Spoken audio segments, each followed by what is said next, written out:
Հարգելի գործընկերներ, սիրելի հայրենակիցներ,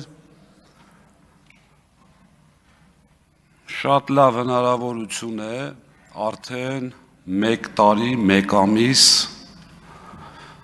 հետի հետ կապված ձգվող այդ հակաօրինական, չգիտեմ, բարեկրթության սահմաններում օգտագործվող բոլոր տերմիններով, այսպես բոլոր տերմինները պարունակող գործողությունները այս ամբիոնից ներկայացնելու մի պարզ պատճառով, որովհետև չենք ունեցել այն հարթակը երբեք,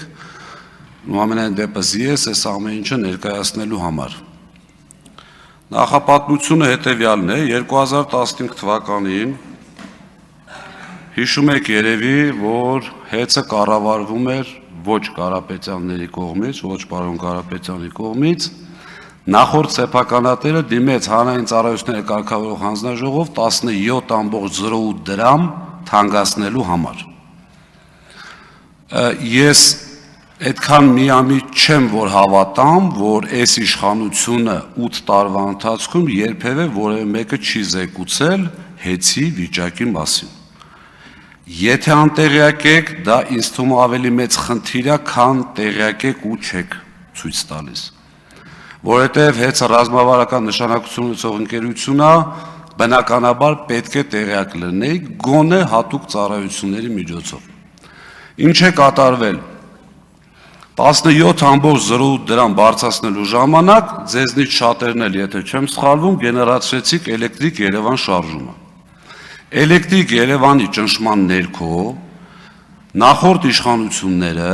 բարձրացրեցին ընդամենը 7 դրամով։ Եվ տնտեսագետներ ունեք, կարող եք ուսումնասիրել, եթե չգիտեք, եւ ընդամենը մնացել էր 3-4 ամսվա կյանք հեծին, որովհետեւ այդ պայի դրությամբ 36 միլիարդ դրամ պակասորդ ուներ եւ անհրաժեշտ էր 17 դրամ թանկացնել, որպեսզի հեծը սնանկության չգնա։ Հիմա այս պարագայում պետությունը գնաց մի քայլի, լավ են արել, վատ են արել, դա ես չեմ քննարկում, ինձ դա չի վերաբերվում։ 7 դրամ թանկացրեց եւ փորձեց գտնել մարդ, ով կլինի հայ, ով կլինի Հայաստանի հողին կպած հայ, ոչ թե շատ ներողություն արտահայտությանս մենք ունենք, դուք էլ երևի կիմանաք, այսպես ասած շուրտված հայեր։ Ու ծագումով հայ են, Հայաստանի տեղը չգիտեն, ընդհանրապես կապ չունեն Հայաստանի հետ։ Եվ այդ հայը Սամվել Կարապետյանն էր, որին նախորդ իշխանությունները, կառավարությունը խնդրել են, ինձ թվում է այդ հայտարարությունները տեսած կլինեք, բառից բուն իմաստով, որպեսզի նա ձեռք բերի հեծը։ 15 թվականի հոկտեմբերին հեծը ձեռք բերելուց չի եղել որևէ ակնկալիք, որ շահույթ կարող է լինել։ Դա ես ասում եմ իմ եւ պարոն Կարապետյանի խոսակցությունների ժամանակ,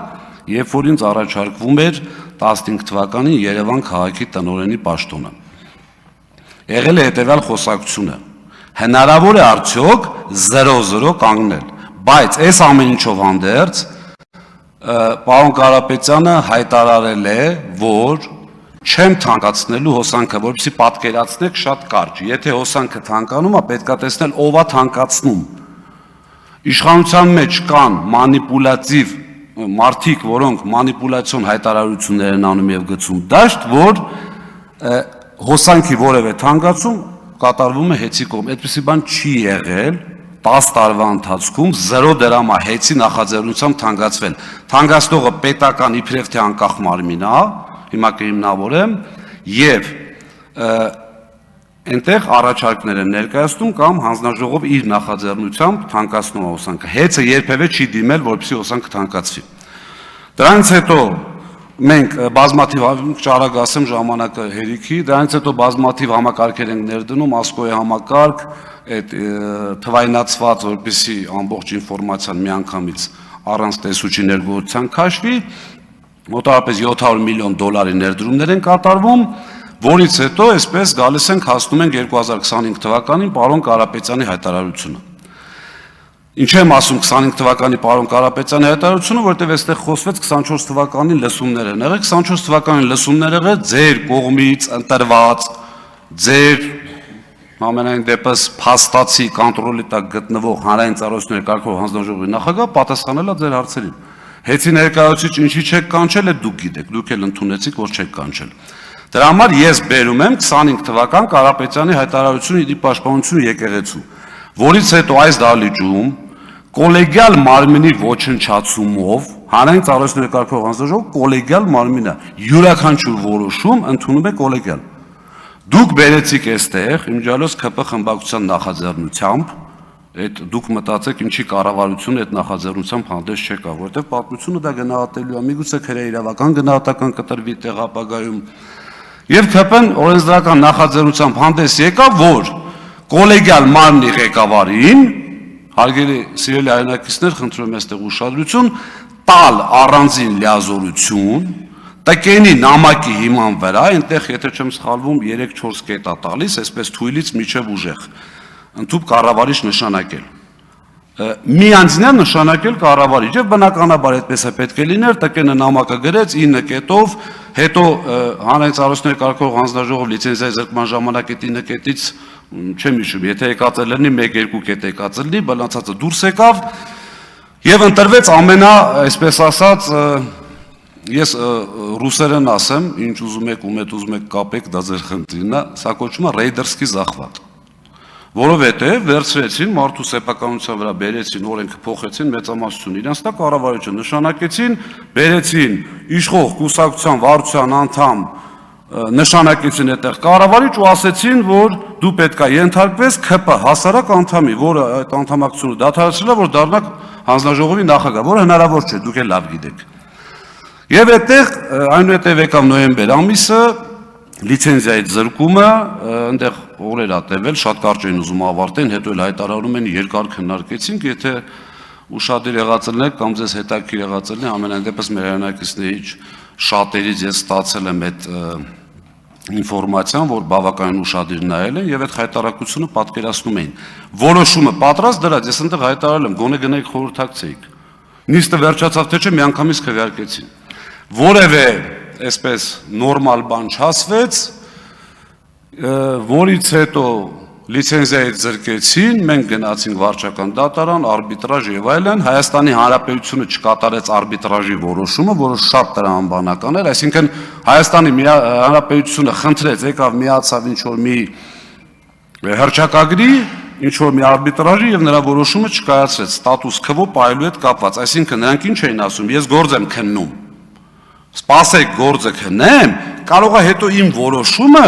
լինի ձեր արածի հակառակը, ոնց եք հետ փոխելու։ Այդ թվում իմիջիայլոց համանդրական դատարանում կար գործ այդ ժամանակ ընդդիմադիր պատգամավորների դիմումով, վարչական դատարանում կար գործ, ձեր համար միևնույն էր։ Եվ այդ ամեն ինչը տեղի ունենալուց հետո բնականաբար կառավարիչը նշանակվում է, գալիս է առաջի օրը շենք չմտած, ինձ ազատում է աշխատանքից, երևի հասկանալով, որ լավ օրեր չի սպասվում, աշխատանքային առումով եմ ասում այդտեղ, որից հետո հայտարարվում է այսպես ասած առանց փաստական հանգամանքների հանձնագործներ, թալան եւ այլ, եւ ես մի առաջարկով եմ հանդես գալիս, շատ ուղիղ կառավարչին եւ հանրային ծառայությունների կարգավորող հանձնաժողով նախագահին, հաշվի առնելով, որ հմեկը վաղուց արդեն ձեր սեփականությունն է, ոչ թե հանրային հեռուստաընկերություն, ես չեմ կարող կազմակերպել, խնդրում եմ, դուք կազմակերպեք ուղիղ եթերում բանավեճ։ Դուք մեր հայրենակիցներին ասում եք, հեծը թալանել են, հեծը էս են արել, իմջոց պարոն Կոնջորյան, բարեկրությունից եք խոսում, դուք ասիք, թե պարոն Ալեքսանյան, այլանդակություններ են կատարվել, ես հիմա այդ գայթակղությունը շատ մեծ է, որ ասեմ, այլանդակությունները որտեղ են կատարվել եւ ում օրոք, բայց ձեռնպարկը մնամ, պարոն Ռուբինյանի հորդորին կհետևեմ եւ բնականաբար արձագանք չի լինում, անգամ հմեկը գոնե այդ ձևական կողմը պահելու համար ասել լավ, մի հատ գրություն են գրել, կառավարիչը չի գալիս, հանձնաժողովի նախագահը չի գալիս, պարոն Ղազնինյան, դուք եկեք մի հատ տենանք ինչա, չէ, տենց փագա եւ վերջ, որից հետո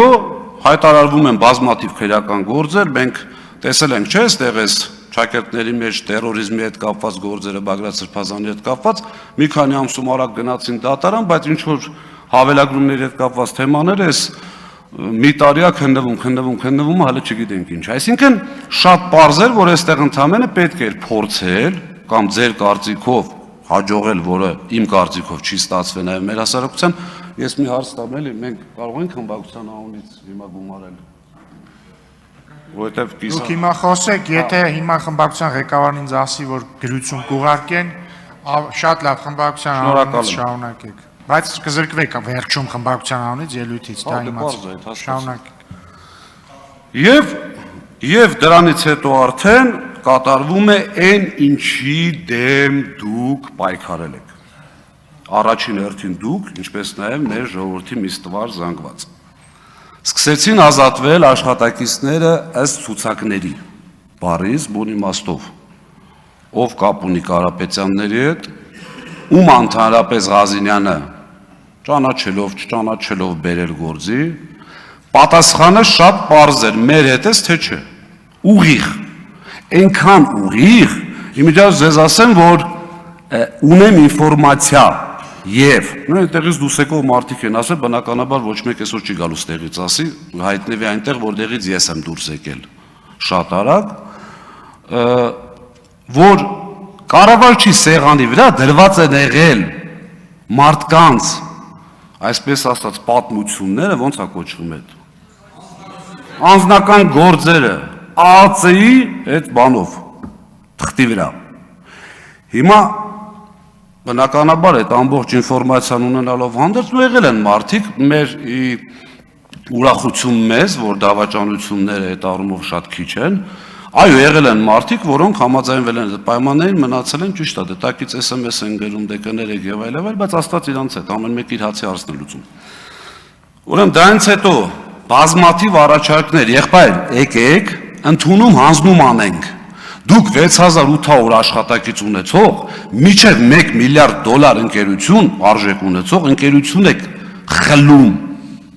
Իմիջիայլոց ձեզ ասեմ, այդ խլելն էլ պետությունը չէ, իշխանությունը ձերն է, դրա համար եք խլում։ Այլ պարագայում դուք մեզնից ոչ մի բան չեք կարա խլեք։ Քննչականն է ձերը, ազգային ժողովն է ձերը, ԱԱՑ-ն է ձերը, միայն հանգարց զորիցը մեկը չմտածի, որ Սամվել Կարապետյանից կամ մեզնից մեկը կարա այս գրիչը խլի։ Խլել եք, որովհետև ուժայիններն են ձերը, ու մենք չենք լռել, ուղղակի էտա։ Հիմա եթե գնում որոշ ազգային ժողով որոշում է, որ միանձն է ինչ-որ մեկ ինչ-որ բան պետք է անի, կներեք դրա դեմ, չգիտեմ,